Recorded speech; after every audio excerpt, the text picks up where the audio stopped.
Atman, my dear master,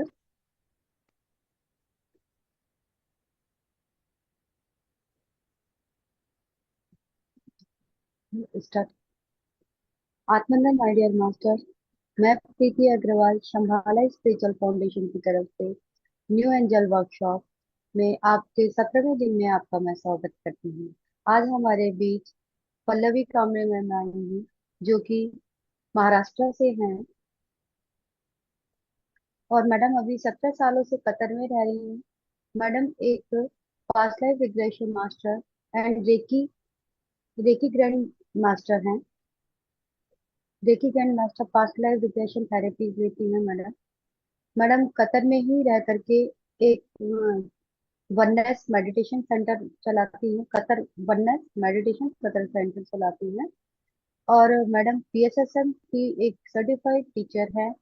madam ने अपने घर पे पिरामिड सेंटर खोला हुआ है, जिसका के नाम हमारी दीप्ति माँ ने दिया है। उस मेडिटेशन सेंटर का नाम है divine freedom meditation centre. Madam अपना एक यूट्यूब चैनल भी चलाती हैं, कतर का कतर पीएसएस, उस पीएमसी कतर यूट्यूब चैनल है मैम का।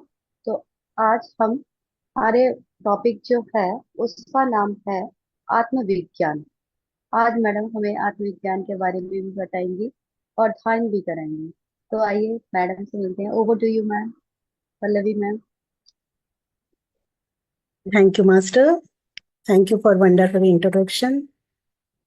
आत्मवंदन मास्टर्स, आज हम न्यू एंजल वर्कशॉप के 17वें दिन में हैं। तो सर्वप्रथम पितामह ब्रह्मर्षि पत्री जी को मेरा कोटि कोटि नमन। महाअवतार बाबा जी को मेरा कोटि कोटि नमन। सदानंद योगी जी को मेरा कोटि कोटि नमन। और हमें ये शंभाला स्पिरिचुअल फाउंडेशन का मंच मिला है, उसके लिए मैं दीप्ति माँ और राम सर को तहे दिल से धन्यवाद करती हूँ। उनको भी मेरा कोटि कोटि नमन मास्टर्स। तो मास्टर, आप लगातार इतने दिन तक इस कक्षा में जुड़े हुए हैं, तो मैं सर्वप्रथम आप सबको कॉन्ग्रेचुलेशन करूंगी कि इतने दिन से आप शिद्दत से इस वर्कशॉप में ज्वाइन हैं। तो आपने खुद के लिए क्लैप कराइए, ताली बजाइए मास्टर्स, क्योंकि यही आपके आत्मा का उन्नति का रास्ता है मास्टर्स। अगर आप ध्यान करेंगे तो उससे ही आपको जो आज का ज्ञान है आत्मविज्ञान, वो भी पता चलेगा। तो चलिए मास्टर्स, पहले हम पूरी तरह से खाली हो जाते हैं। जो भी स्ट्रेस टेंशन आज दिन भर में हम लोगों ने जमा करके रखा है, उसको हम अभी एकदम रिलीज कर देते हैं। तो एकदम आरामदायक पोजीशन में बैठ जाइएगा मास्टर्स। अपने पैरों को क्रॉस कर दीजिएगा। अगर आप कुर्सी और चेयर पे बैठे हैं, सोफे पे बैठे हैं, तो अपने दोनों पैरों को एड़ियों में ऐसे इंटरलॉक कर दीजिएगा। और अगर आप फ्लोर पे बैठे हैं तो आलती पालती मारकर बैठ सकते हैं, Sukhasana, padmasana, any comfortable pose. और चश्मा लगाइएगा, लगाया है तो वो उतार दीजिएगा मास्टर्स। और दोनों हाथों को एक दूसरे में ऐसे फंसा के अपने गोदी में रख दीजिएगा मास्टर्स। और धीरे से शांति से अपनी एक कोमल सी आंखों को बंद कीजिएगा। ना ही कोई सोच, ना कोई विचार, सिर्फ अपने सांसों पे ध्यान मास्टर्स। तो हम एक गहरे ध्यान में चले जाएंगे मास्टर्स। धीरे धीरे शांति से अपनी बॉडी को रिलैक्स करते हुए पहले हम पूरे शरीर को शांत करेंगे मास्टर्स। अपने शरीर को एकदम ढीला, हल्का, एकदम रिलैक्स होने दीजिएगा मास्टर। पहले अपने पैरों को एकदम शांत, एकदम शिथिल करते जाएंगे मास्टर्स। पैरों के तलवे, एड़ियाँ, पिंडलियाँ, घुटने, जांघें, अपना pelvic region, genitals, हिप्स, hip joints, पूरे पैर को एकदम शांत, एकदम रिलैक्स होने दीजिएगा।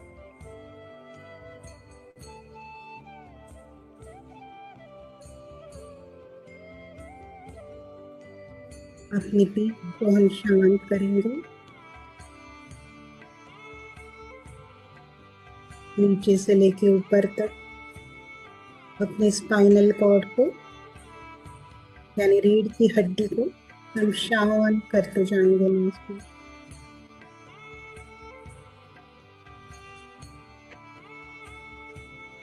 अब अपने पेट को हम शांत करेंगे,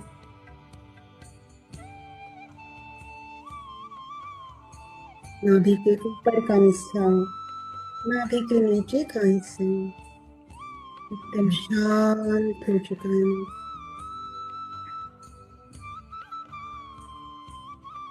एकदम शांत होने दो से मास्टर्स, एकदम रिलैक्स होने दो।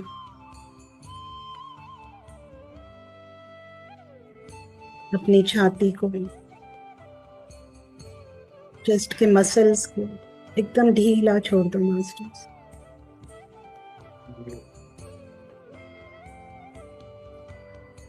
अपने दोनों कंधों को एकदम शांत होने दो। जो भी बोझ ये कंधे उठाते हुए हैं इसको एकदम साइड में रख दीजिएगा मास्टर्स।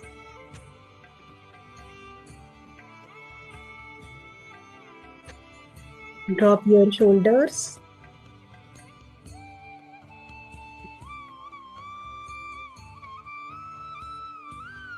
Just relax masters.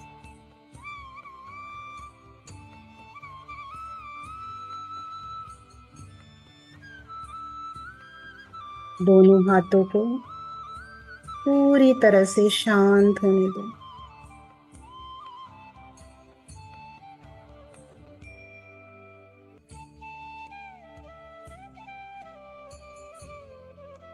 अपनी गर्दन को भी एकदम शांत, एकदम ढीला छोड़ दीजिएगा मास्टर्स।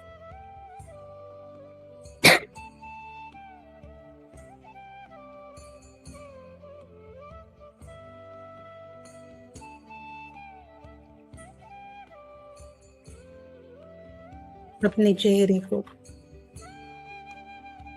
पूरा शांत होने दो, रिलैक्स होने दो। अपने कान, सिर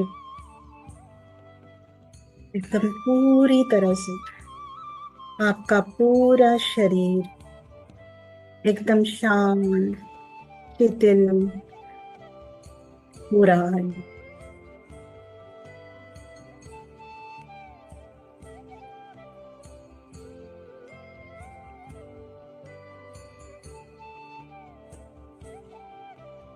अब सिर से लेके पाँव एकदम शांत, एकदम शांत, शांत हो चुके हैं मास्टर्स।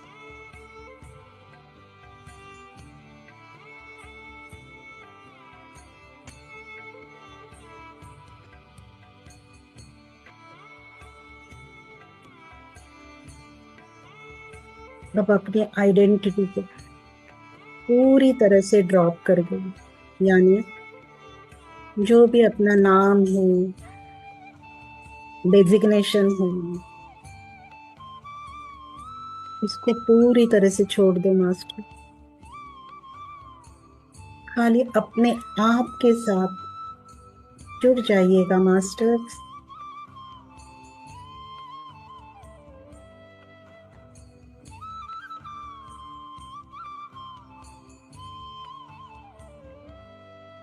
अगर कोई सोच विचार आए उसके पीछे मत भागिएगा मास्टर्स। वापस अपना ध्यान अपनी प्यारी सी सांसों पे लाइएगा मास्टर्स।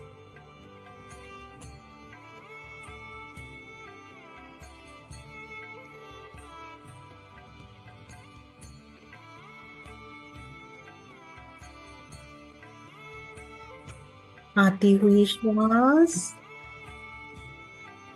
बाहर जाते हुए श्वास। ना ही कोई सोच, ना कोई विचार, सिर्फ अपने सांसों पे ध्यान।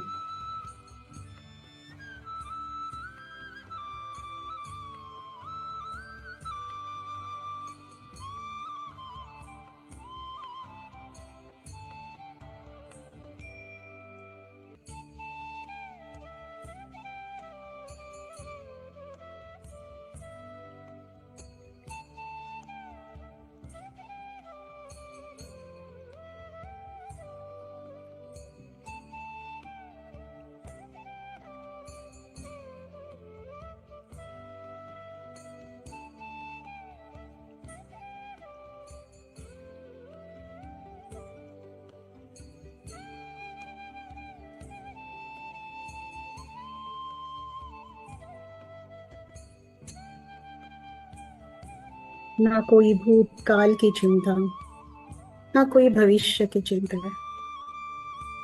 वर्तमान में रहिएगा मास्टर्स, प्रेजेंट मोमेंट में। और अभी ये आपका ध्यान का समय है।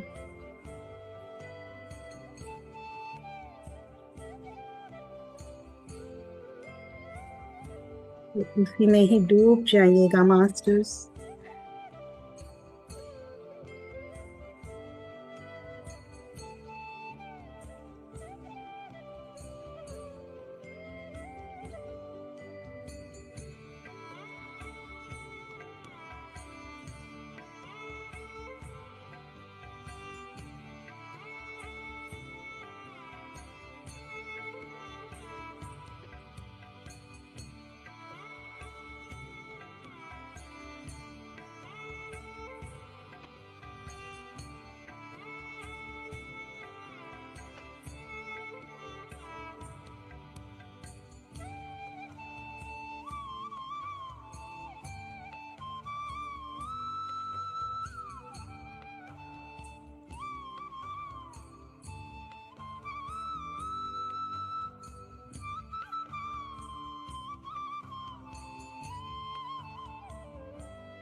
अगर सोच विचार आ रहे हैं तो वापस अपना ध्यान अपनी प्यारी सी सांसों पे लाइएगा मास्टर्स।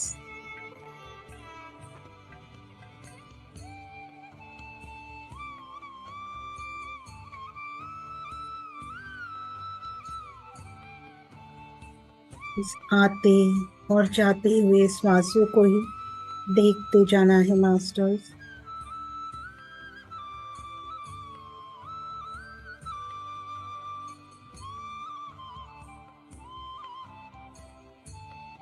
अगर बाहर से कोई आवाजें आ रही हैं तो वहां से ध्यान हटाकर पूरी तरह से अपने भीतर जाना है मास्टर्स।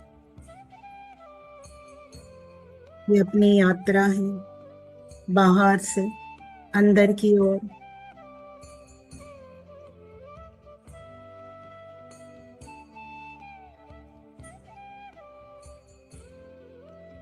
गहरे और गहरे इसमें डूबते जाना है। आते हुए श्वास, बाहर जाते हुए श्वास।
कोई भी आंखें ना खोलिएगा मास्टर्स।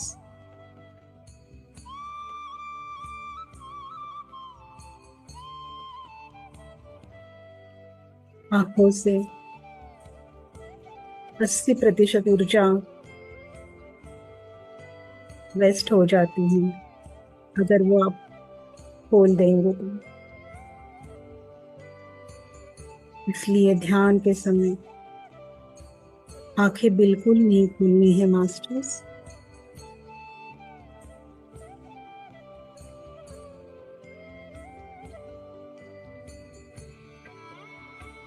जब आपका विचार पूरी तरह से शांत होने लगता है तो आपका मन एकदम खाली हो जाता है। और जब अपना मन उन विचारों से मुक्त हो जाता है तो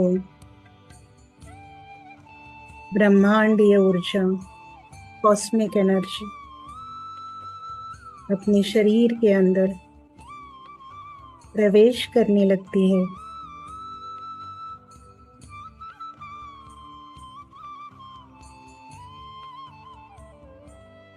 और यही हमारी प्राण शक्ति है।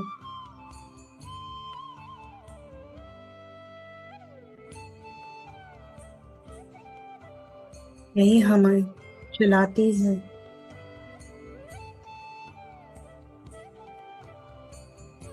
हमारी एक एक कोशिकाओं को प्राण से भर देती है।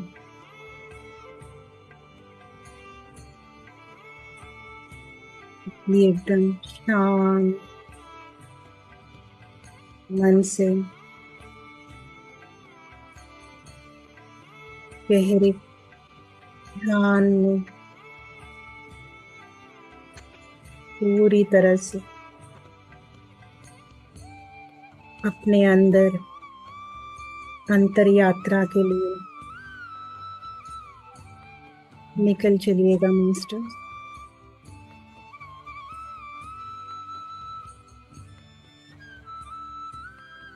आते हुए श्वास, बाहर जाते हुए श्वास।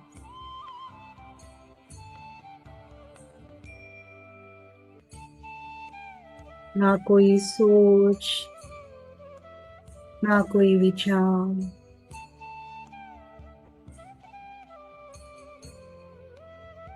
पूरा ध्यान अपने सांसों पर।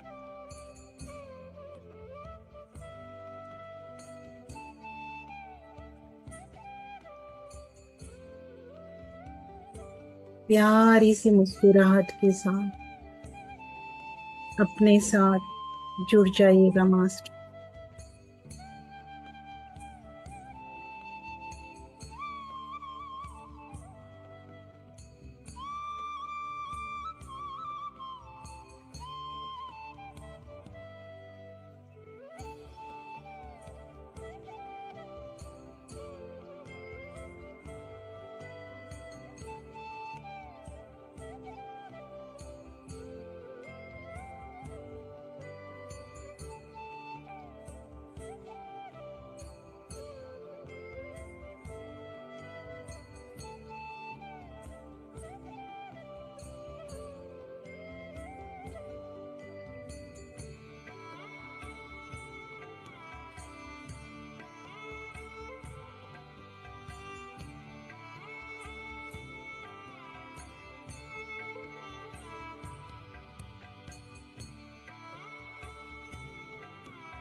अगर कोई विचार आ रहा है मास्टर्स, उसके पीछे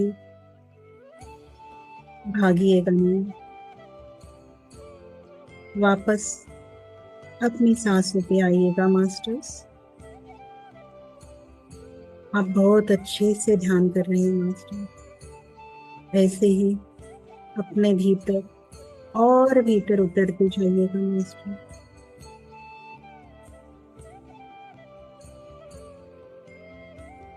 आते हुए श्वास, बाहर जाते हुए श्वास।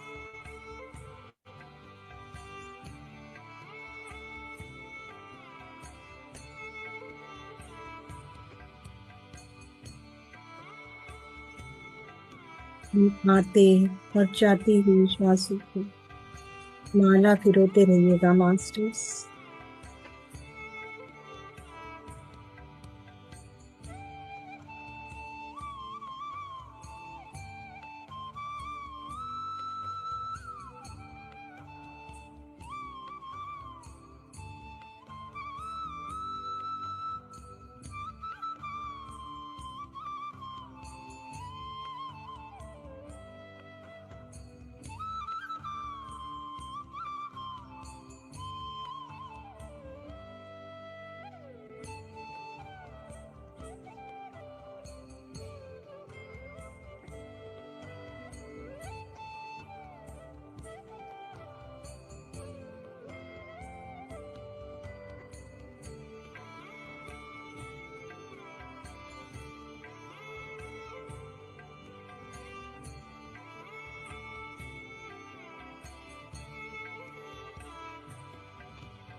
Last 5 minutes, masters.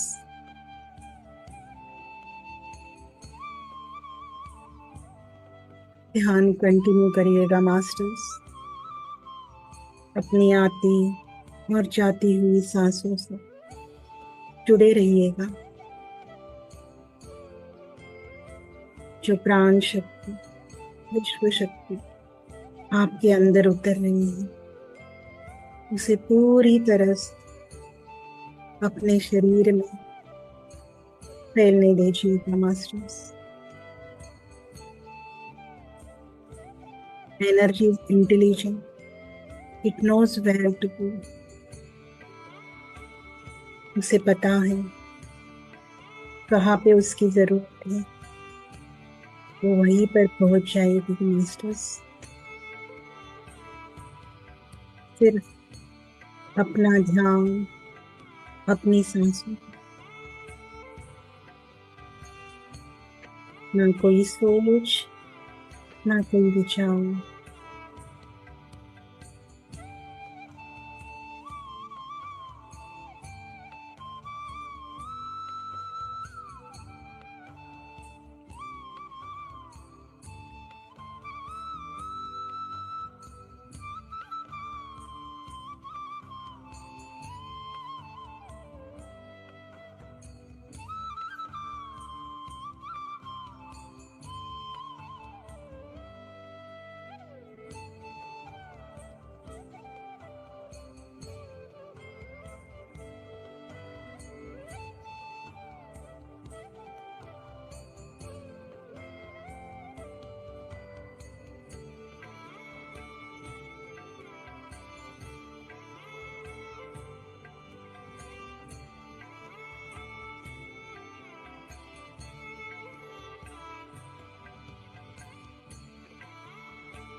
Last 2 minutes, masters.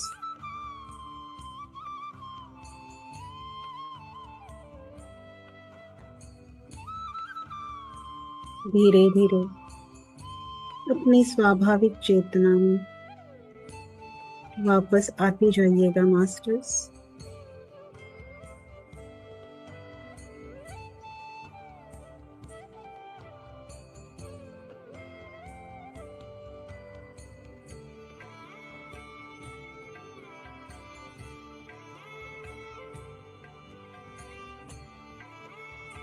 अपने शरीर की चेतना में आइएगा मास्टर।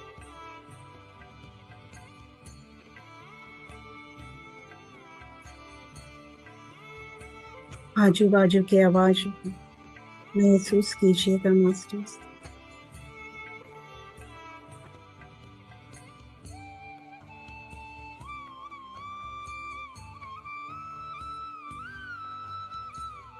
सुंदर से ध्यान के लिए हम पितामह ब्रह्मर्षि पत्री जी का धन्यवाद करते हैं। महाअवतार बाबा जी का धन्यवाद करते हैं। सदानंद योगी जी का, धरती माँ का और पूरे पंच तत्वों का हम धन्यवाद करते हैं। अपने माता पिता का धन्यवाद करते हैं। खुद का धन्यवाद करते हुए मास्टर्स धीरे धीरे अपने पैरों की और हाथों की उंगलियों को हिलाइएगा मास्टर्स। Last 10 seconds.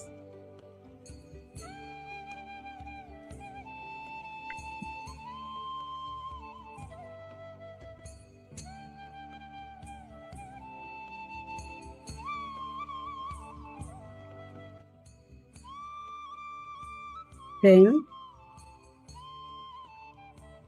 10, 9, 8, 7, 6, 5, 4, 3, 2, 1, 0।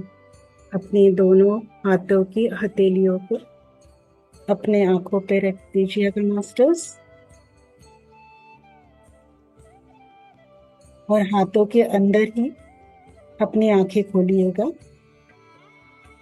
जो ऊर्जा हमने ली है वो पूरे अपने हाथों में चली जाए और धीरे से प्यारे से मुस्कुराहट के साथ अब वापस आइएगा मास्टर्स।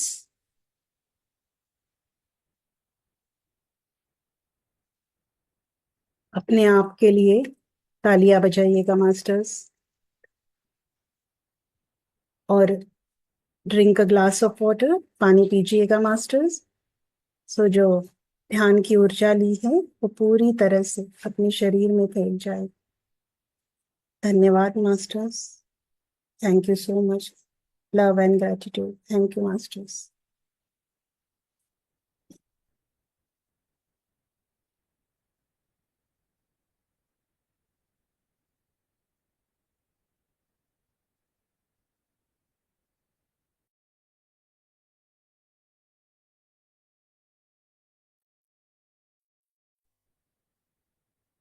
ओके मास्टर्स,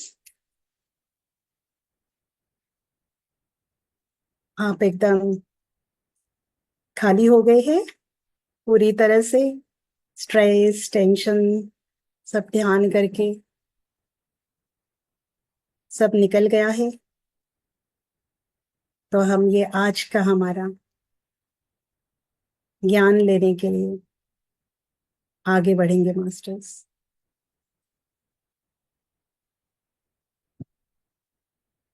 किसी को पानी पीना है तो पी सकते हैं और शांति से हम आगे का सेक्शन लेंगे।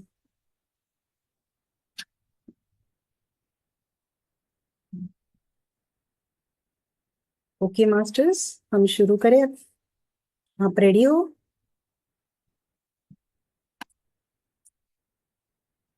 तो आज का हमारा टॉपिक है मास्टर्स, आत्म विज्ञान, यानी हमारी आत्मा का ज्ञान।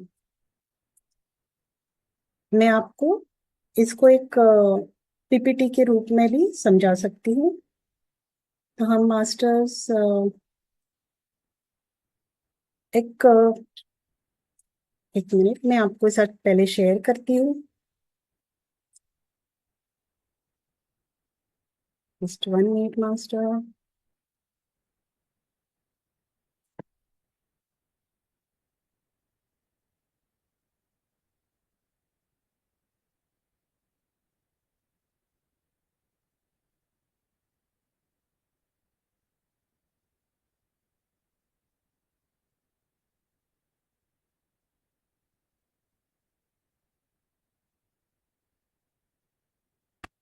आपको पीपीटी दिख रही है मास्टर्स?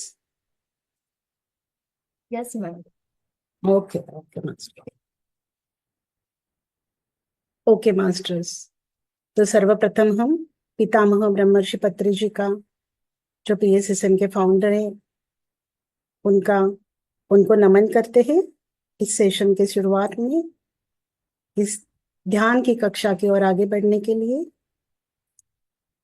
और हमारे शंबाला स्पिरिचुअल फाउंडेशन के फाउंडर राम नादेला सर और दीप्ति मैम को नमन करते हुए हम इस सेशन का आरंभ करते हैं मास्टर्स।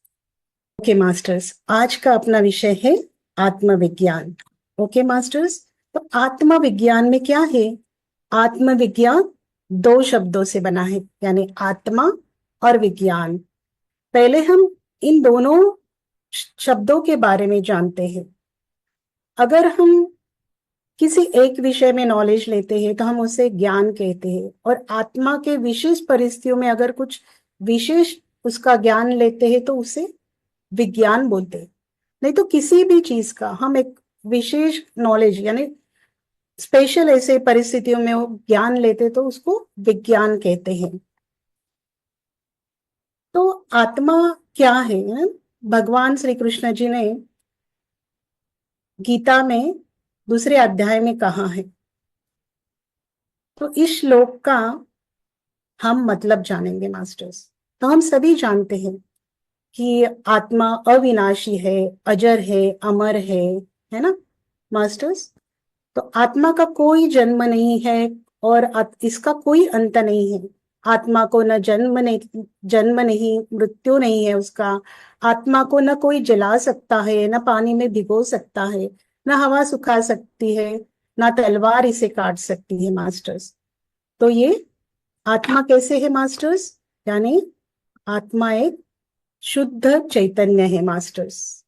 वो एकदम सच्चिदानंद है ना? यानी इसके पहले आत्मा को जानने के लिए मैं एक कहानी सुनाती हूँ मास्टर्स। तो उसमें कैसे एक कहानी बताती हूँ मैं आपको। एक व्यक्ति है, ओके, उस व्यक्ति की 4 पत्नियां हैं। तो पहली पत्नी से वो बहुत प्यार करता है ना, हर वक्त उसे अपने साथ रखता है, उसके बगैर वो रह ही नहीं सकता, ऐसे है। और दूसरी पत्नी से उसको भी बहुत प्यार करता है, लेकिन उसको कुछ गिफ्ट देना ना, खुश रखना, उसको सेटिस्फाई करना, ये सब वो करता था।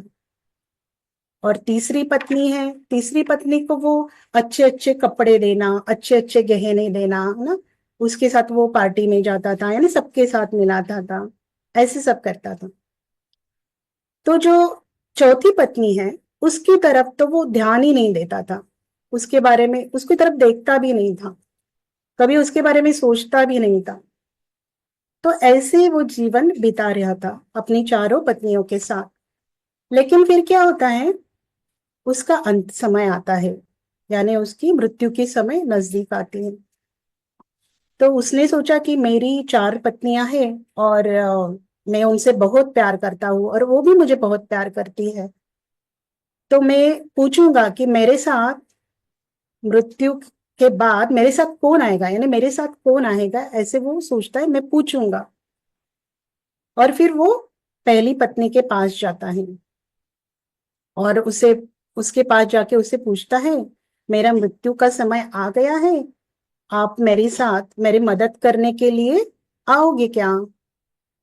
तो इमीडिएटली वो उसको ना कहती है, नहीं, मैं नहीं आ सकती, मैं, आप नहीं तो मैं किसी और के साथ चली जाऊंगी, ऐसे वो डायरेक्ट बोलती है। तो वो एकदम शौक में आ जाता है कि जिसको मैंने जीवन भर प्यार किया उसके बिना मैं रह नहीं सकता, और वो ऐसे कैसे मुझे कह सकती है। उसे बहुत दुख हुआ।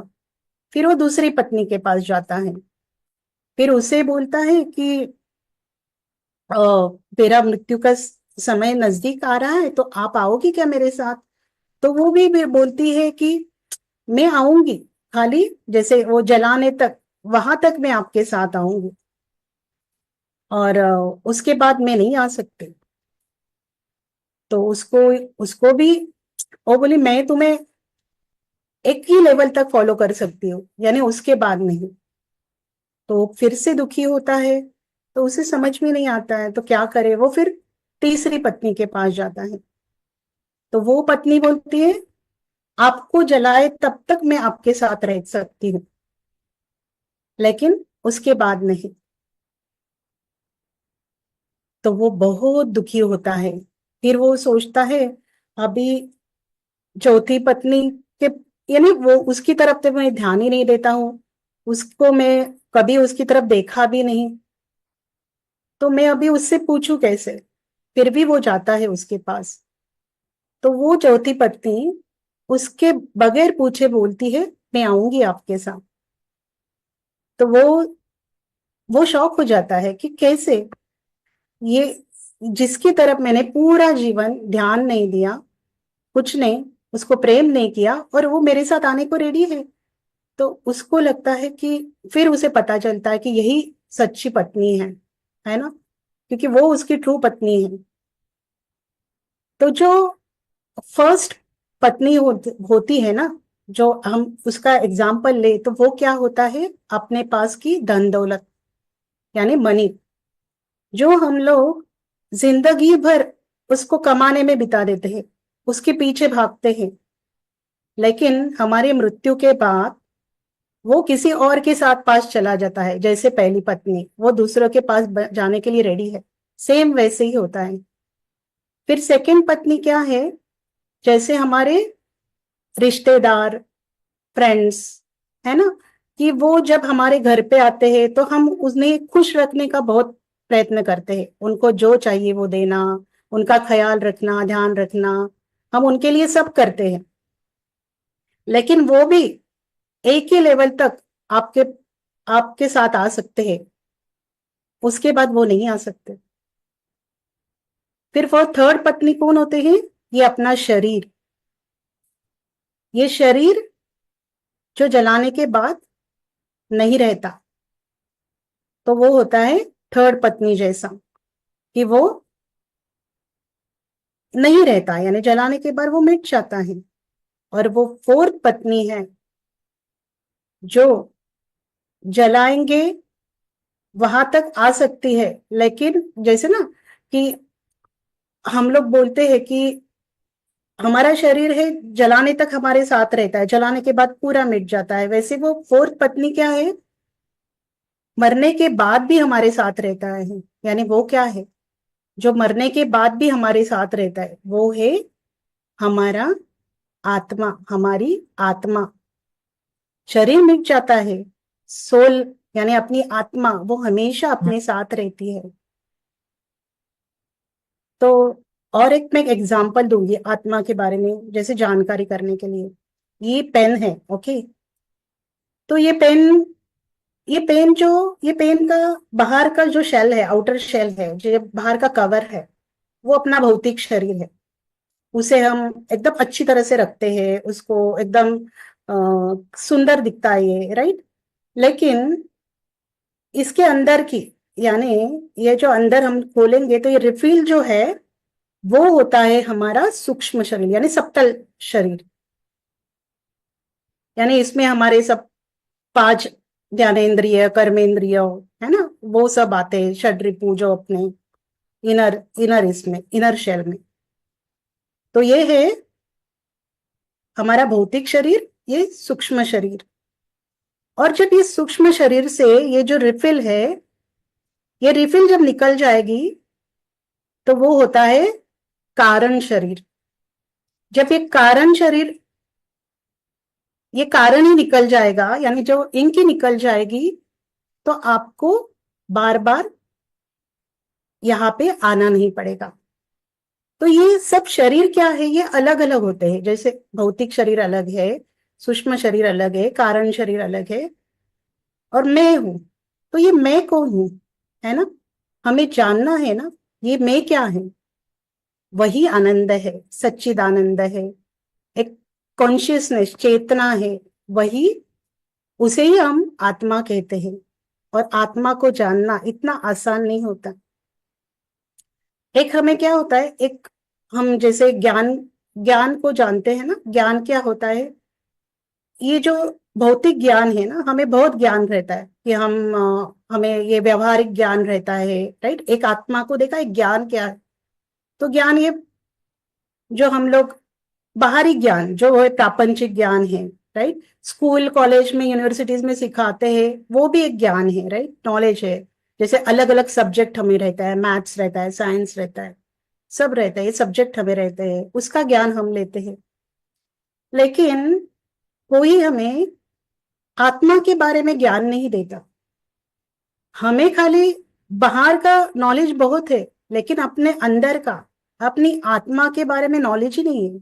और ये हमें स्कूल कॉलेज में भी नहीं पढ़ाते, जैसे कि 10th से लेके, बचपन से लेके 10th तक, 11 12 तक कहाँ है हमें नॉलेज वो। तो इसलिए अपना एजुकेशन सिस्टम भी ना बहुत बार ऐसे इनकम्प्लीट लगता है, क्योंकि आत्मा के बारे में तो वहां पढ़ाया ही नहीं जाता।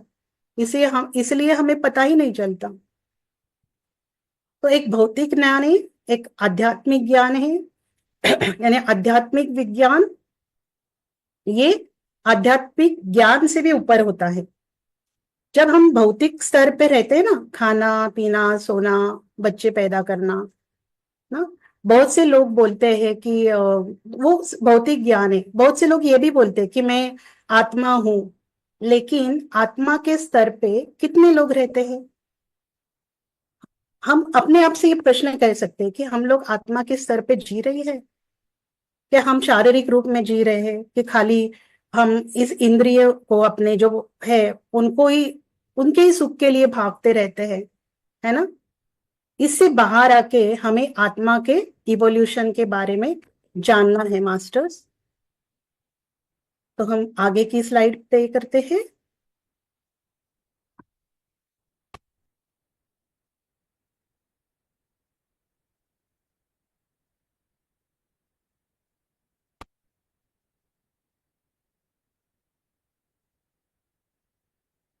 ओके मास्टर्स, हम आगे जाएंगे। तो आगे क्या होता है, हमें इस आत्मा का इवोल्यूशन के बारे में जानना है, राइट। ये क्या है ना, आत्मा क्या है, हम आत्मा को कैसे, हम आत्मा यानी इस मनुष्य जन्म में आने से पहले हम क्या करते थे, राइट।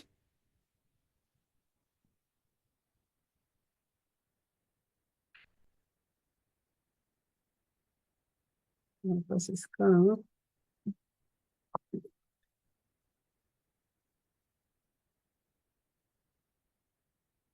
ओके। तो हम अब आत्मा की यात्रा के बारे में जानेंगे मास्टर्स, राइट। तो हमें आत्मा में यानी मनुष्य जीवन में आने से पहले मास्टर्स हम लोग क्या करते हैं, हमें ये सब किंगडम से, यानी हम अलग अलग स्तर से आते हुए फिर मनुष्य किंगडम में आते हैं। तो पहला क्या रहता है, पहले रहता है masters mineral kingdom. Mineral kingdom क्या होता है मास्टर्स? मिनरल किंगडम यानी जो पत्थर है, राइट, जो खनिज है, मिनरल्स है, इसके रूप में हम पहले जन्म लेते हैं, राइट। तो हम जन्म से पहले कहाँ है, क्या करते हैं, हम जन्म से पहले इस 4 तरह के किंगडम से अपनी जिंदगी शुरू करते हैं। तो पहले मिनरल किंगडम में आके, यानी खनिज जाति में आके हम वहां का ज्ञान लेते हैं, वहां का अनुभव लेते हैं, और फिर हम प्लांट किंगडम में आते हैं। और वहां प्लांट किंगडम में जैसे एक पौधे जैसा, एक वृक्ष जैसे हम जीवन धारण करते हैं, राइट। और वहां का हम वो नॉलेज लेके फिर बहुत से जन्म, यानी पहले समझ लो मिनरल में 50, इसमें 100 से, यानी इतने जन्म बिता के फिर एनिमल किंगडम में आते हैं। और वहां पे हम एक पशु के जैसा जीवन धारण करते हैं। सारे जंतुओं का अनुभव लेते हैं और उनके पास से हम लोग ज्ञान लेके फिर मनुष्य के जीवन में आते हैं। लेकिन मनुष्य के यानी मानव के जीवन में आने से पहले के जन्म, वो हमारे जो पेट एनिमल्स है ना, जो हम पालतू जानवर है, उनमें उनके रूप में लेते हैं। जैसे कि हाथी है ना, गाय है, बिल्ली है, कुत्ता है, उनके जैसे हम जन्म लेते हैं, क्योंकि वो मानव जाति के साथ रहते हैं, तो उनसे वो सीखते हैं, अनुभव लेते हैं, प्यार करना, इमोशन सीखते हैं। तो वैसे लेके बाद में हम आते हैं ह्यूमन किंगडम में, राइट मास्टर्स। तो तो जो ह्यूमन किंगडम में आने के बाद भी हम लोग बहुत से जन्म तक स्टार्टिंग के हम लोग एनिमल के जैसे जीवन बिताते हैं। एनिमल और मनुष्य में क्या कॉमन है? जैसे आहार, निद्रा, भय ना, मैथुन, ये सब चीजें हमें कॉमन है। तो वही हम खाली उस मनुष्य जाति में आके भी खाने के लिए भागना, सोना, पशु के जैसे ना वो डरते हैं, वैसे मनुष्य को भी भय होता है ना। वो एनिमल बच्चे पैदा करते, हम भी बच्चा पैदा करते हैं। तो ऐसे ही जन्म, बहुत जन्म हम मनुष्य के जीवन में आकर पशु की तरह जीवन जीते हैं। उसके बाद एक मन में क्षुधा पैदा होती है, यह सब कुछ ही है क्या, बाद में कुछ है ना, कि ऐसे ही मुझे जिंदगी बितानी है क्या? हाँ, आत्मज्ञान की एक जिज्ञासा, एक विचार, उस शक्ति वो मनुष्य में होती है, राइट। तो हम ये अलग अलग जन्म से होते हुए मनुष्य के जीवन में आते हैं। और जब मनुष्य के जीवन में आते हैं, तो मनुष्य के जीवन में कैसे रहता है मास्टर्स, कि एक अपनी मानव की नॉर्मल यात्रा कैसे रहती है? ये स्टेजेस ऑफ ह्यूमन रहता है ना। जैसे पहले इन्फेंट रहता है, चाइल्ड होता है, यूथ, मैच्योर, ओल्ड, है ना। एक ऐसे हम लोग, हमारे शरीर बदलता रहता है, राइट। हमारी शरीर की 5 अवस्था है। शिशु अवस्था ना, बाल अवस्था, युवा अवस्था, प्रौढ़ अवस्था, उसके बाद है वृद्ध अवस्था। फिर फिर क्या होता है, ये जो शरीर तो क्या है, एक जन्म में हम लोग ये सब अवस्थाएं उसमें अपनी पार होती है, राइट। लेकिन आत्मा की कैसी है? आत्मा की 7 अवस्थाएं, 7 स्थितियां है, 7 स्तर है। तो यह आत्मा का जो यात्रा है वो एक जन्म की नहीं है, वो बहुत जन्म जन्म की यात्रा है। यह यात्रा हमें मालूम होता है कि क्यों जरूरी है, यह यात्रा क्यों करनी है। अगर यह मालूम है तो हमारी यात्रा बहुत फास्ट हो जाती है। नहीं तो हम एक ही स्थिति में, एक ही चक्र में जैसे फंसते रहते हैं। वही वही वही लेवल पे हम लोग जन्म लेते हैं, मरते हैं, वापस वही स्थिति में आते हैं। जैसे कि ये इन्फेंट सोल है, बेबी सोल है, यंग सोल है, mature, old soul, transcendental, infinite, ऐसे होता है। तो इन्फेंट सोल यानी क्या है मास्टर्स? शिशु, शिशु आत्मा। यानी शिशु आत्मा यानी क्या, कि बाल आत्मा जैसे नहीं, बाल आत्मा नहीं, शिशु आत्मा यानी इन्फेंट जैसी। जैसे उसको हमेशा वो डिपेंडेंट रहते हैं, राइट। वो अपनी, जैसे एक शिशु रहता है, वो अपनी माँ पे डिपेंड रहता है। नहीं तो उसको हमेशा आधार चाहिए। जैसे इनकी स्थिति है ना, मूलाधार की रहती है। जो अपने चक्र की स्थिति है ना, वैसे मूलाधार की, यानी उसको हमेशा आधार रहता है, वो डिपेंडेंट रहते हैं। वो पहले कैसे, एनिमल किंगडम से वो आए होते हैं, इसलिए वो हमेशा सर्वाइवल मोड में रहते हैं। खाना पीना सोना, जैसे बच्चा एक शिशु करता है ना, खाना पीना सोना, वैसे ही ये सोल सब अपनी जिंदगी बिताते हैं, रोटी कपड़ा मकान उसके पीछे। और ऐसे लोग जो होते हैं ना, वो भगवान के बारे में कुछ भी उनको पता नहीं रहता है। वो उनको वो यानी उनको हमेशा प्रूफ चाहिए रहता है कि भगवान है क्या। और वो लोग ज्यादातर नास्तिक रहते हैं, और इसी अवस्था में बहुत बहुत जन्म तक वही अवस्था में रहते हैं, क्योंकि इनको ये आत्मा का विकास का ना प्रयत्न भी नहीं करते। अगर वो प्रयत्न नहीं करेंगे तो वो मूलाधार की स्थिति में यानी शिशु की स्थिति में ही रहेंगे, तो उनको नास्तिक मूर्ख बोलते हैं, अज्ञानी रहते हैं वो, क्योंकि उनको ज्ञान ही नहीं है। उनको ज्ञान नहीं है, यानी ये ब्रह्मांड पूरा किस शक्ति पे चल रहा है, इस विषय पे उनको चिंतन करने की जरूरत है, उसको ये जानने की जरूरत है, तो ही वो आगे बढ़ पाएंगे मास्टर्स। अगर आगे नहीं बढ़ते तो वो नास्तिक मूर्ख कहलाते हैं। बहुत जन्म इस सर्वाइवल मोड में लेने के बाद, सैकड़ों सैकड़ों 400 ऐसे जन्म लेने के बाद, फिर कोई जैसे ना चमत्कार करने वाले स्वामी, नहीं तो कोई ऐसे लोग उनके जीवन में आते हैं जिनकी वजह से वो आस्तिक बनने लगते हैं। जैसे कि समझ लो एक एग्जाम्पल, जैसे सत्य साई बाबा, जैसे वो कुछ चमत्कार दिखाते थे तो लोगों कैसे अट्रैक्ट होते थे उधर, और फिर उनको भगवान के बारे में उनको विश्वास होने लगता है ना, वो जैसे नास्तिक से आस्तिक होने लगते हैं। तो वो स्थिति रहती है अपनी बालात्मा की, यानी बेबी सोल की। वो स्वादिष्टान चक्र में रहते हैं, जैसे कि हमेशा मैं, मेरे खुद के बारे में स्वार्थ स्वार्थ रहता है, ज्यादा स्व को महत्व देते हैं वो लोग, है ना। तो हमेशा खुद के बारे में सोचना, मेरा गुरु महान ना, मेरा धर्म महान, मैं ही सही हूं, मेरी यात्रा ही सही है ना। ये लोग भगवान को मानते हैं लेकिन इनके जीवन में ज्ञान नहीं है। भगवान को मानते हैं यानी जैसे बच्चे भी इस स्थिति में आते हैं तो कैसे करते हैं, अगर वो जिस रिलीजन को जन्मे हैं, जिस घर में, वो फॉलो करते हैं, राइट। अगर हिंदू है तो वो मंदिर में जाएंगे, पूजा करेंगे, ये सब करने लगते हैं। अगर कोई और है तो चर्च में जाएंगे, जैसे क्रिश्चियन है तो वो करेंगे। तो ऐसे ऐसे, लेकिन वो क्या करेंगे, अपने ही धर्म को सही मानेंगे, दूसरा नहीं।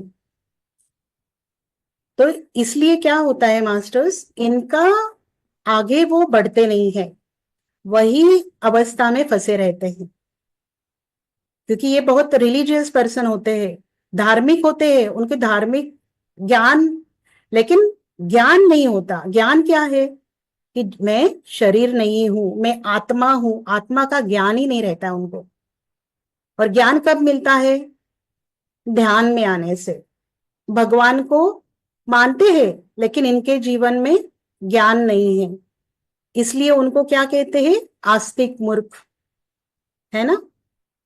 तो उनको क्या करना चाहिए आगे बढ़ने के लिए, पूजा भजन तो करते हैं लेकिन उनको धार्मिक ग्रंथों के मूल ग्रंथों का अध्ययन करना चाहिए मास्टर्स, तो ही वो आगे बढ़ पाएंगे। फिर नेक्स्ट स्थिति आती है युवात्मा की स्थिति, यानी यंग सोल। यंग सोल यानी वो क्या करते हैं, मणिपुर में रहते हैं। ऐसे लोग, वो ज्यादातर पॉलिटिशियंस, राजनीति उनका गुण रहता है ना। और वो उनका, यानी वो कैसे रहते पता है, सोल इवॉल्व हो रहे हैं, लेकिन कैसे ना, वो उनको डिजायर्स होती है, नेम, फेम ना, पैसों की। जैसे कि एग्जाम्पल दे सकते हैं कि पॉलिटिकल लीडर्स ना, कम्युनिटी लीडर्स, फिल्म स्टार, ये सब क्या करते हैं, ये लोग ना ज्यादा कर्मा करते हैं लाइफ में, बहुत कर्मा करते हैं। क्योंकि क्या, ये ना एक ऑर्गेनाइजेशन से जुड़ेंगे और दूसरे ऑर्गेनाइजेशन को नहीं मानेंगे। वो लोग बहुत बुद्धिमानी होते हैं, पंडित होते हैं, क्योंकि जैसे ना मनी, मनी कैसे रहता ना, वो चमकता है, तो वैसे ये लोग बहुत चमकते हैं। यानी बाहर आपको लगेगा इनको बहुत ज्ञान है, लेकिन अंदर से उनको कुछ भी ज्ञान नहीं होता है, कुछ भी नहीं होता है उनको। यानी कि हम कैसे सही है यही साबित करने में लगते हैं। धार्मिक नेता कैसे होते हैं ना, जैसे कि ये इनको क्या कह सकते हैं हम लोग मास्टर्स, पंडित मूर्ख कहते हैं, क्योंकि ये लोग,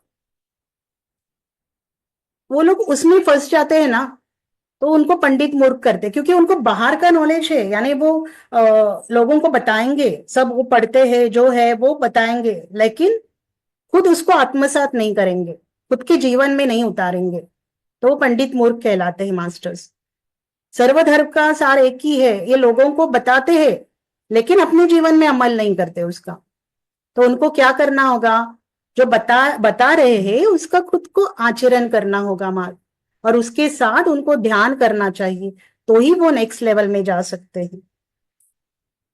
ये जो लोग होते हैं ना, इस स्थिति के लोग, वो बहुत से कर्मा करते हैं क्योंकि वो गॉसिपिंग, आर्ग्यूमेंट्स ना इस चीज में रहते हैं। तो ये जो तीन चक्रा है, तीन स्थिति है, जो शिशु आत्मा, बालात्मा और युवात्मा, वो क्या रहते हैं मास्टर्स, ये बहुत कर्मा जुड़ जाते हैं, इनसे बहुत कर्मा करते हैं। यानी कर्म का फल कैसे आता है, फिर कोई बीमारी, रिलेशनशिप इश्यूज, फाइनेंशियल लॉस, और बहुत जन तक इसी में ही उनके जाते हैं, इसी में ही बिताते हैं। लेकिन कुछ समय के बाद एक स्टेज आती है, अब उनको लगता है बस बहुत हो गया, मुझे अभी झगड़े नहीं चाहिए, मुझे अभी बीमारी नहीं चाहिए, मुझे एकदम शांति चाहिए। तो उनको ये जब उनकी आत्मा ये चुनाव करती है ना, तो वो उनके जीवन में आता है। यानी जितना हम लोग चाहते हैं ना, वो हमें वो मिलता है। तो वो फिर प्रौढ़ आत्मा बनती है। तो प्रौढ़ आत्मा क्या होती है, वो अनाहत की स्थिति में रहती है, यानी अपने हार्ट की स्थिति में। उनको शांति, प्रेम से जीते हैं वो लोग, शांति और प्रेम से जीते हैं। झगड़ा का उन्हें एक्सपीरियंस ऑलरेडी, बहुत जन्म उन लोगों ने झगड़ा करके, बीमारी, फाइनेंशियल लॉस इसमें बिताए होते हैं। फिर अभी उनको लगता है नहीं, बस अभी मुझे शांति चाहिए। फिर अलग अलग आत्मा क्या करती है, अलग अलग चीजें वो सिलेक्ट करती है। जैसे कोई भगवान से जुड़ते हैं, कोई कोई कला के साथ जुड़ता है ना, कोई आर्ट, डांस, है ना, वैसे कोई कोई क्रिकेट के साथ जुड़ता है, तो कोई अपना सेवा के साथ जुड़ता है। इनको वेद और उपनिषद पढ़ते हैं और सुनते भी है, लेकिन ये लोग ध्यान नहीं करते। ध्यान नहीं किया तो यह सब ज्ञान उनके जीवन में नहीं उतारा, तो उनको वेदांत मूर्ख कहेंगे। एक्चुअली यहाँ पे ही एक आत्मज्ञान का, जैसे हम लोग बोलते हैं ना, एक बीज वहां पे आता है कि हमें ध्यान करना है, क्योंकि उनको शांति से रहना तो वो बीज वहां पे उनके अंदर रुक जाता है ना।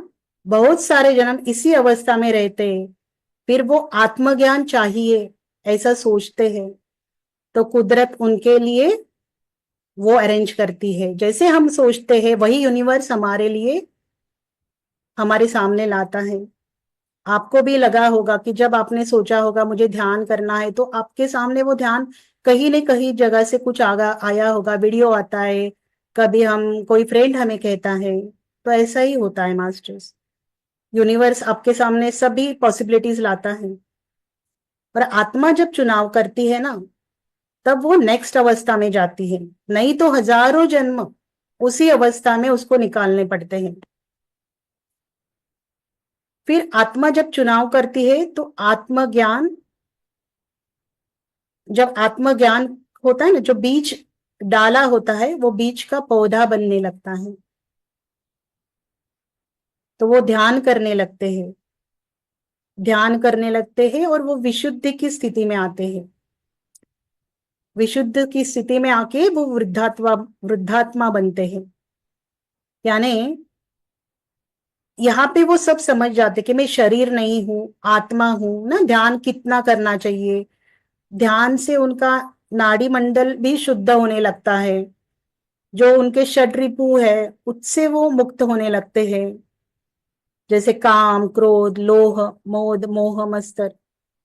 और ये जब मुक्त होते हैं तो वो हम अरिहंत बन जाते हैं, है ना, अरिहंत बनते हैं। फिर उनको योगी वे कहते हैं। लेकिन ये लोग क्या करते हैं, ध्यान तो करते हैं, हाँ, लेकिन ये दिव्य दृष्टि को नहीं मानते, यानी हमारे जो दिव्य चक्षु है उसको नहीं मानते। उनको लगता है ये सब कल्पना है। तो उनको योगी मूर्ख भी कहा जाता है, योग मूर्ख कहा जाता है, क्योंकि उनको ध्यान करके ये अपने दिव्य चक्षु को एक्टिवेट करके उनके अनुभव पाना है ना।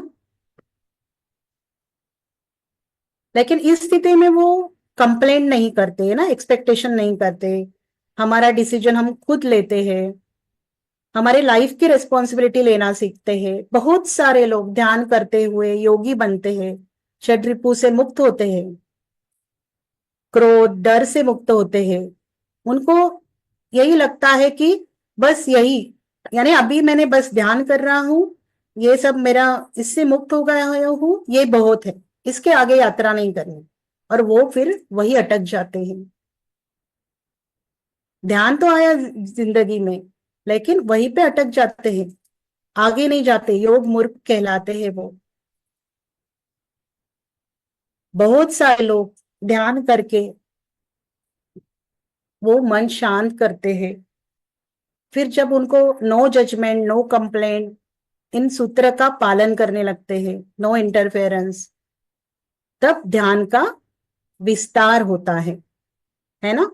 पहले अपने चेहरे पे स्माइल आती है कि नहीं, लोग आकर्षित होते हैं, फिर वो सिखाना स्टार्ट करते हैं, राइट।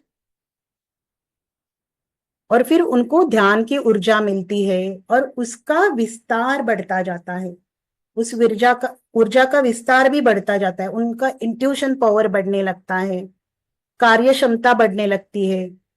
इसलिए पत्री सर हमेशा कहते हैं ना, आपको ए आता है तो आप ए सिखाओ, बी आता है तो बी सिखाओ, है ना, जेड आता है तो जेड सिखाओ।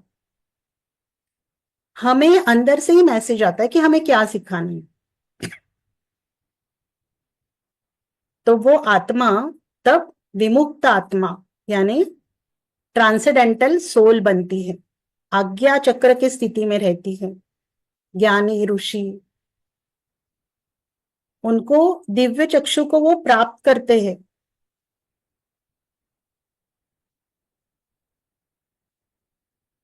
उनको ध्यान के सब अनुभव होने लगते हैं। फिर वो, जब उनको वो सब अनुभव होते हैं, फिर दूसरों को बताते हैं, दूसरों को बोलते हैं कि आप ध्यान करो। तब वो अरिहंत अपने खुद के सब षड्रिपु से मुक्त होके वो ज्ञानी और अरिहंत हो जाते हैं। और फिर जब वो खुद ध्यान करके अपने नेत्रों को जगा के उससे ज्ञान लेके एक्सपीरियंस लेके जब वो दूसरों को बताते हैं, दूसरों को सिखाते हैं, बताते हैं ध्यान के बारे में, तब वो बोधिसत्व की स्थिति में आ जाते हैं, प्रज्ञानी बन जाते हैं। पहले कैसे होती, एक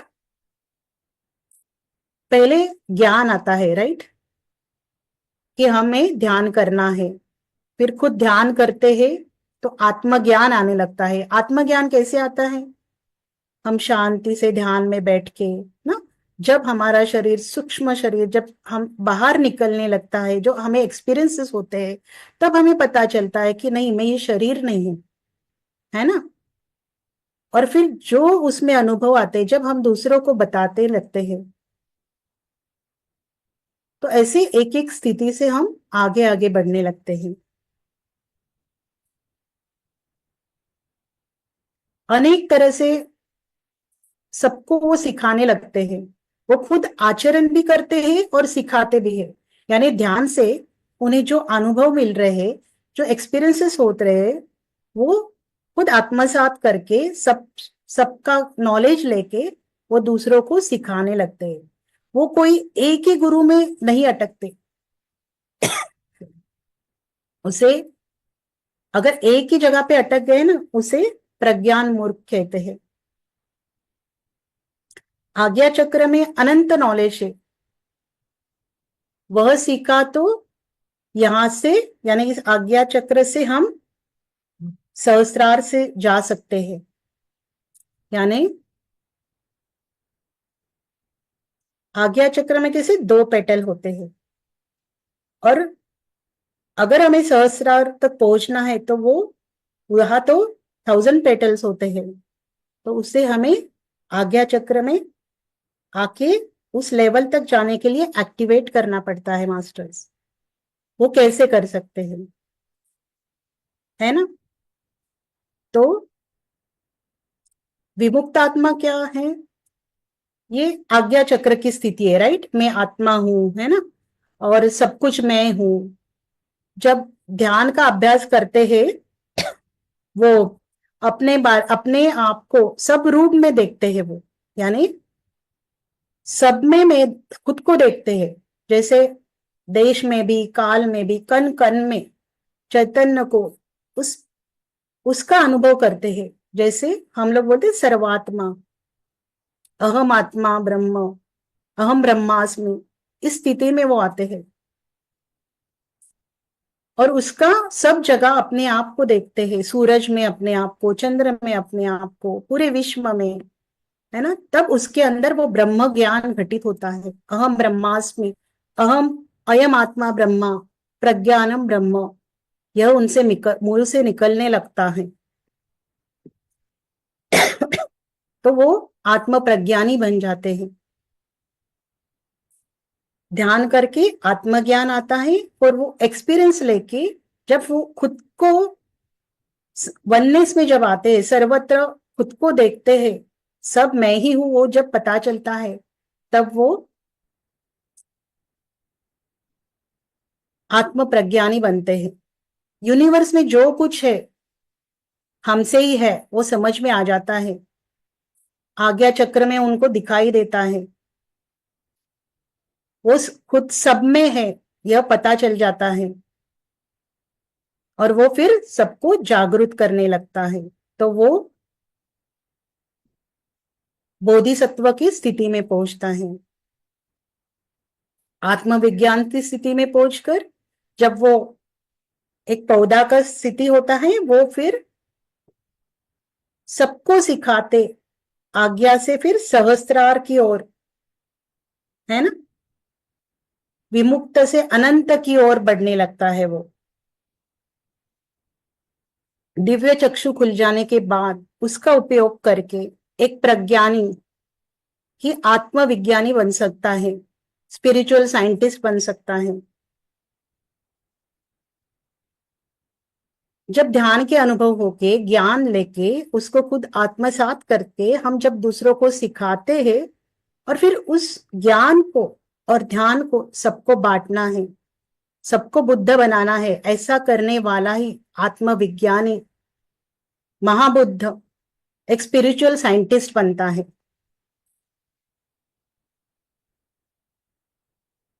तो मास्टर्स, आत्मविज्ञानी क्या करते हैं? वो सब रिसर्च करते हैं।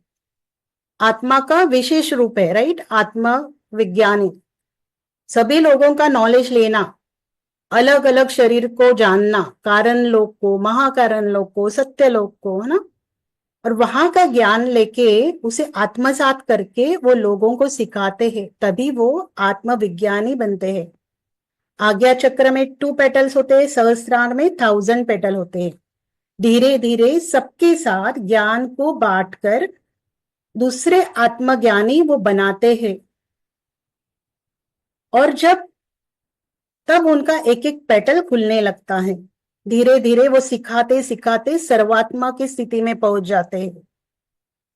आत्मज्ञान, है ना? आत्मज्ञान क्या होता है मास्टर्स? एक बीज की दशा होती है। आत्म प्रज्ञान पौधा की दशा, आत्मविज्ञान महावृक्ष की दिशा होती है। तो आत्मविज्ञान ये हम जो अभी मालूम कर रहे हैं, ज्ञान और विज्ञान अलग है। ज्ञान है विज्ञान का सूक्ष्म रूप है और विज्ञान ज्ञान का विश्व रूप है। आत्मा की सूक्ष्म ज्ञान को हम ज्ञान बोलते हैं और आत्मा के विशेष ज्ञान को हम विज्ञान बोलते हैं। और जब मैं शरीर नहीं, मैं आत्मा हूं, ये जो कोई अनुभव पूर्वक पा लेता है, वो आत्मज्ञानी बन जाता है। और जिनको ये अनुभव नहीं है, उनको कहते हैं अज्ञानी, है ना मास्टर्स? तो अज्ञानी क्या है? अज्ञानी यानी जिसको, जैसे जो मूलाधार में रहते हैं उनको पता नहीं है ना, ध्यान उनको मालूम नहीं है। लेकिन अज्ञान का मतलब ऐसे नहीं कि उनको हम कुछ दोष रहे हैं, उनको कुछ बोल रहे हैं, ऐसे नहीं है। जिनको वो ज्ञान नहीं रहता, वो ज्ञान पाके वो ज्ञानी बन सकते हैं। आत्मा का ज्ञान पता नहीं तो वो आत्मज्ञान पाके आत्मज्ञानी बन सकते हैं।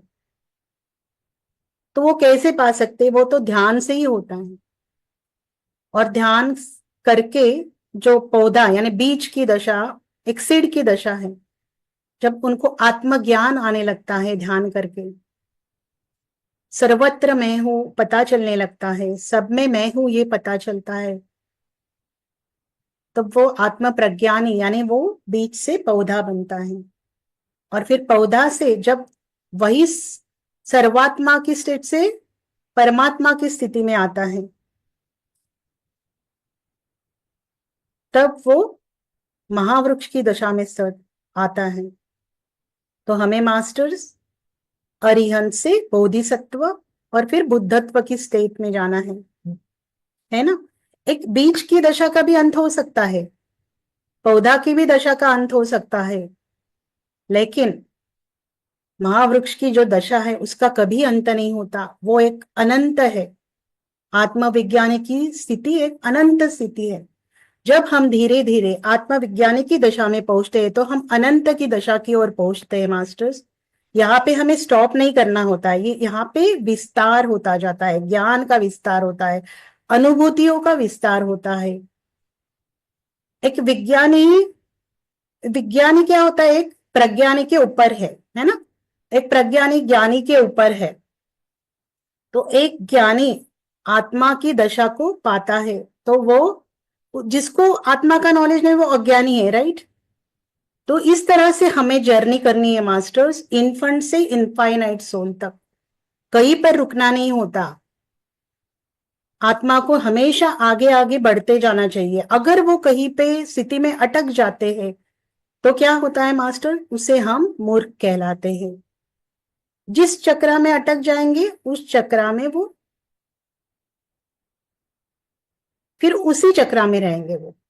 इसीलिए हमें इस स्तर से भी ऊपर जाना है, कहीं पर भी रुकना नहीं है। अगर हम एक ही गुरु में अटक जाएंगे तो एक ही पुस्तक पढ़ेंगे तो उसी स्थिति में रहेंगे, आत्मविज्ञानी के और नहीं बढ़ेंगे मास्टर्स। इसलिए ब्रह्मर्षि पत्री जी ने हमेशा कहा है कि सबकी बुक्स पढ़ो, सबके अनुभव सुने, ध्यान के एक्सपीरियंस सुनने को बोला है, राइट। जैसे सेठ मास्टर्स, लोपसंग रामपा, है ना, थियोसॉफिकल सोसाइटी की बुक्स, रामथा के बुक्स, वो सब कौन है? आत्मविज्ञानी है। और उसमें उन बुक्स में भी आत्मविज्ञान बताया गया है। जैसे जीसस क्राइस्ट, बुद्धा जी, है ना, ओशो जी, पत्री जी, ये आत्मविज्ञानी है, स्पिरिचुअल साइंटिस्ट है, वो सहस्रार की स्थिति में है।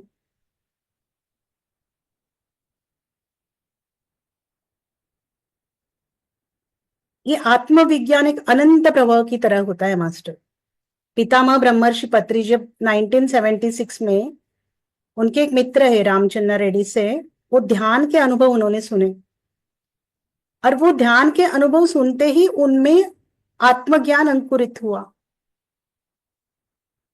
और फिर 1979 में जब लोपसंग राम की बुक उन्होंने पढ़ी, यू फॉर एवर, वहां आत्मविज्ञान अंकुरित हुआ। तो पत्री जी हमेशा कहते हैं कि पीएसएसएम के सभी मास्टर्स आत्मविज्ञानी है, राइट। वो विज्ञान के विद्यार्थी है, जन्म परंपरा से वो उनके आखिरी जन्म में है। तो मास्टर इसलिए हमें क्या करना चाहिए? पीएसएसएम एक आत्मविज्ञानी बनने के लिए उत्प्रेरक है। जैसे पत्री जी पहले ना ओशो जो के उन्होंने बुक्स पढ़ी, उनसे उन्होंने ना सेलिब्रेशन सीखा, राइट। ओशो के आश्रम जब गए तो उन्होंने देखा उधर ओशो के बारे में ही बातचीत होती है। फिर वो थियोसॉफिकल सोसाइटी में गए, वहां पे देखा तो सब लोग बुक्स पढ़ रहे हैं, अध्ययन कर रहे हैं, नॉलेज बहुत है, लेकिन ध्यान का नॉलेज नहीं है। वहां सब पढ़ रहे हैं, खाली बहुत पढ़ रहे हैं। फिर इसलिए पितामह पत्री जी ने ओशो से सेलिब्रेशन और थियोसॉफिकल सोसाइटी से आत्मविज्ञान और आनापानासती ध्यान को जोड़कर एक पीएसएसएम की शुरुआत की मास्टर्स। तो विशेष जानकारी आत्मविज्ञान है। बीज से पौधा, उसके बाद वृक्ष, महावृक्ष की दशा है। यानी हमें मौत से पहले, मौत के बाद सारे जीवन क्या है, तपोलोक क्या है, सत्यलोक क्या है, जब तक ये जान नहीं लेते तब तक हम आगे कैसे बढ़ेंगे मास्टर्स। इसके लिए ध्यान बहुत जरूरी है। ध्यान, स्वाध्याय, सज्जन सांगत्य, ये 3 सूत्र है, उनको फॉलो करने हैं मास्टर्स। हम ब्रह्मलोक तक भी पहुंच गए ना, तो भी हमें धरती पर वापस आने पड़ेगा। हमें हमेशा सहस्त्रार की स्थिति में रहना है, सत्यलोक की स्थिति में रहना है। जैसे बुद्ध की स्थिति है, एक जीसस की स्थिति है, महावीर की स्थिति है, वहां तक पहुंचना है मास्टर्स। अरिहंत से बोधिसत्व, बुद्धत्व की स्थिति में आना है। आत्मज्ञान से आत्म प्रज्ञानी, आत्म विज्ञान की स्थिति में आना है। सबको ध्यान सिखाना है, कहीं भी रुकना नहीं है। आपके सामने ध्यान करते समय कोई भी देवता भी आए ना, तो वहां अटकना नहीं है, उनसे सीखना है, नॉलेज लेना है, उसको आत्मसात करना है और फिर दूसरों को सिखाना है। स्थूल शरीर में, शरीर से परे भी कुछ है, वो जानना है मास्टर्स। तभी चेतना का विस्तार होगा। अध्ययन से अनुभूति और उससे ज्ञान आता है, आत्मा का विकास बढ़ता है।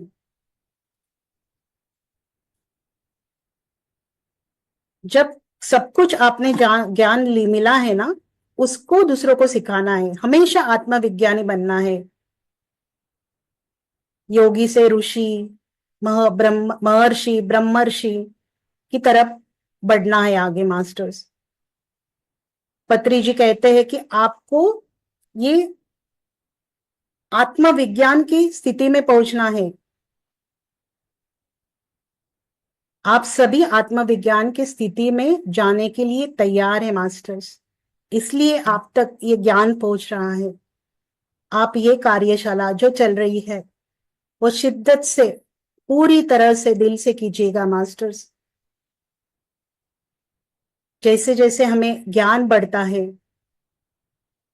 ध्यान में अनुभव होने लगते हैं, तो धीरे धीरे हम आत्मविज्ञान की स्थिति में पहुंच जाते हैं मास्टर्स।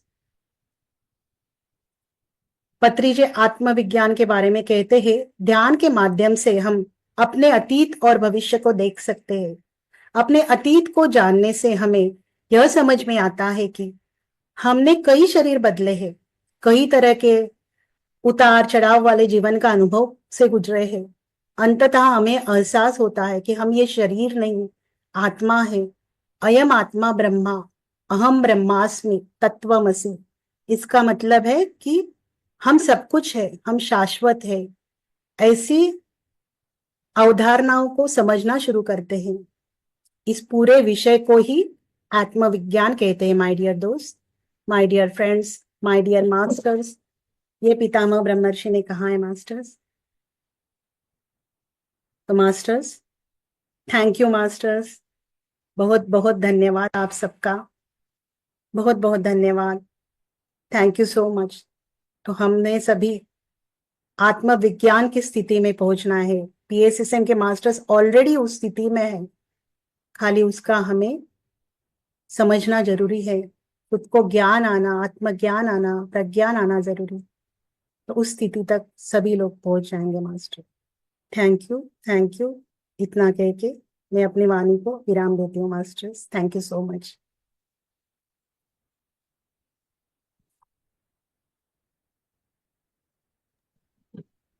मास्टर्स, किसी के बहुत कोई क्वेश्चन है तो पूछ सकते हैं।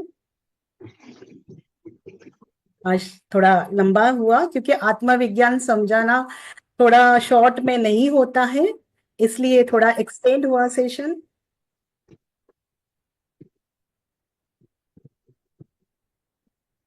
Thank you masters. किसी के कोई क्वेश्चन है?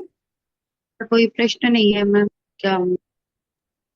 आपने इतने अच्छे से जो समझाया है तो प्रश्न ही नहीं है। तो okay thank you master. So much. Excellent wisdom sharing और बहुत ही गहरा ध्यान। आपका बहुत बहुत शुक्रिया। थैंक यू सभी मास्टर, थैंक यू मास्टर्स का सो बहुत मच। बहुत शुक्रिया जो यहाँ पे उपस्थित हो गए हैं। और आप से यही रिक्वेस्ट करूंगी कि पूरे कंप्लीट 33 डेज ये कंप्लीट करें। कल फिर मिलेंगे हम। तब तक के लिए बने रहिएगा। धन्यवाद सभी को। मैं सेशन यहाँ पे